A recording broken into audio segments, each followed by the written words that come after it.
तो पिछले वीडियो में हमने देखा कि कैसे सोइचिरो एक गैराज साफ करने वाले से एक पिस्टन रिंग मैन्युफैक्चरर तक का सफर तय कर लिया था। लेकिन अब सोइचिरो की लाइफ में एक बड़ा ट्विस्ट आने वाला था जो इनकी पूरी लाइफ को बदल देने वाला था। तो हेलो दोस्तों, मेरा नाम है आलोक शुक्ला और हम देख रहे थे होंडा की कहानी।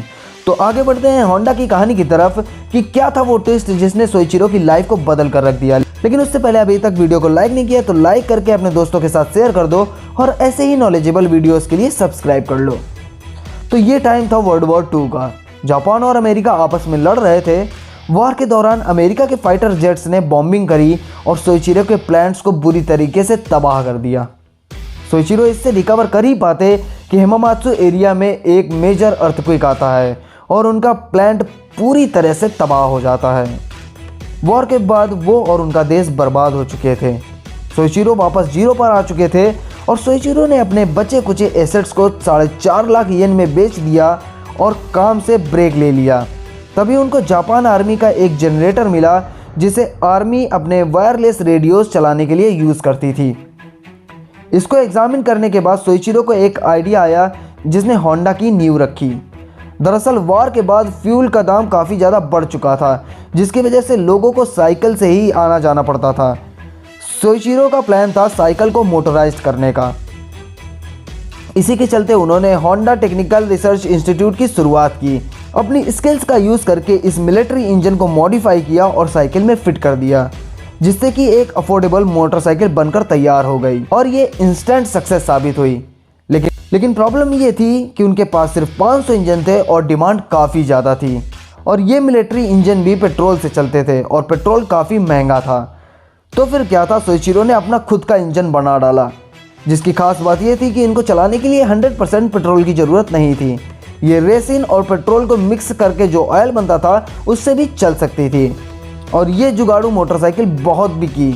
तभी सोइचिरो ने एक प्रॉपर मोटरसाइकिल बनाने का सपना देखा और तभी शुरू हुई होंडा मोटर कंपनी। केवल 1 साल बाद 1949 में अपनी पहली कंप्लीट मोटरसाइकिल सोइचिरो ने बना ली और इसका नाम रखा ड्रीम। ये फेल हो गई। इसकी स्पीड और लुक्स काफ़ी अच्छे थे लेकिन ये उतनी ही हैवी और एक्सपेंसिव भी थी जिसकी वजह से ये फेल हो गई। तभी उन्होंने मिडिल क्लास के लिए बाइक बनाने की ठान ली और 1952 में सोइचिरो ने कब नाम का एक इंजन बनाया जो था तो छोटा बट उसमें काफ़ी ज़्यादा पावर थी। इसी इंजन के कारण उन्हें जापान का ब्लू रिबन अवार्ड भी मिला था। इंजन बन चुका था, बारी थी मोटरसाइकिल बनाने की। तो उन्होंने पूरी दुनिया घूमकर एक्सपर्ट से मिलकर रेवोल्यूशनरी बाइक बनाई जिसका नाम था सुपर कब।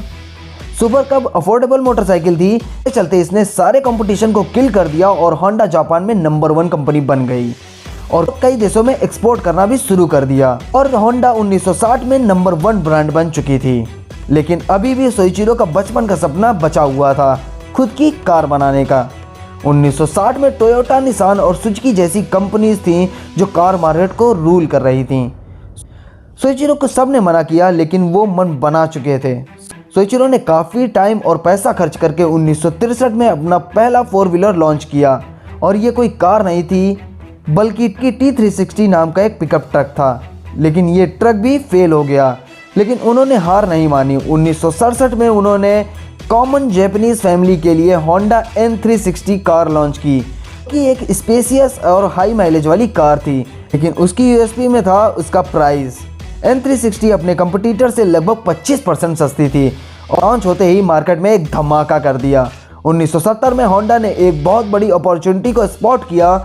उस टाइम ऑयल क्राइसिस चल रहे थे और अमेरिकन गवर्नमेंट ऑटोमोबाइल से होने वाले पोल्यूशन को लेकर काफ़ी ज़्यादा परेशान थी। इसलिए उन्होंने क्लीन एयर एक्ट के थ्रू ऑटोमोबाइल कंपनीज में स्ट्रिक्ट रेगुलेशंस लगा दिए थे। अब उन्हें बिजनेस करने के लिए अपने इंजन्स को ऐसे मॉडिफाई करना होगा जो कम पॉल्यूशन करें।